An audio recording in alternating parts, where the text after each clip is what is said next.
ایک آدمی نے ایک عقلمند بزرگ سے پوچھا کہ کیا مرد بھی روتے ہیں؟ بزرگ نے بڑی مضبوطی سے جواب دیا کہ ہاں، مرد بھی روتے ہیں۔ آدمی نے پوچھا کہ مرد کب روتے ہیں؟ تو بزرگ نے کہا کہ مرد اس وقت روتے ہیں جب ان کی مائیں مر جاتی ہیں، مرد اس وقت روتے ہیں جب اپنے والدین کھو دیتے ہیں، مرد اس وقت روتے ہیں جب ان کے بچوں میں سے کوئی بیمار ہو جاتا ہے، مرد اس وقت روتے ہیں جب وہ اپنی بیٹیوں کی شادی کرتے ہیں، مرد اس وقت روتے ہیں جب ان کے بچے ناشکری کرتے ہیں یا والدین کے ساتھ بدتمیزی کرتے ہیں، چاہے ایک لفظ ہی کیوں نہ ہو۔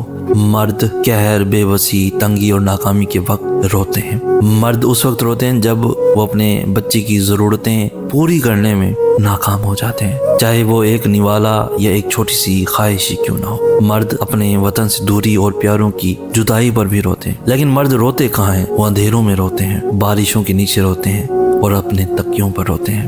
مگر مردوں کے آنسو آنکھوں سے گالوں پر نہیں گرتے کہ سب دیکھ سکیں، بلکہ ان کے آنسو دل سے نکلتے ہیں اور دل پر ہی گرتے ہیں۔ ان کا سر دکھائی دیتا ہے آہوں میں، نظروں میں، چہرے کی جھڑیوں میں، بالوں کی سفیدی میں اور کانپتے ہوئے ہاتھوں میں۔ اسی طرح مرد بھی روتے ہیں۔ مزید ایسی انفارمیٹیو ویڈیوز کے لیے ہمارا چینل سید احسان بھی ضرور سبسکرائب کیجیے۔ ہمیں کہتے ہیں سید احسان، ہم ملیں گے نیکسٹ ویڈیو میں، تب تک کے لیے اللہ ہو آپ کا حامی و ناصر۔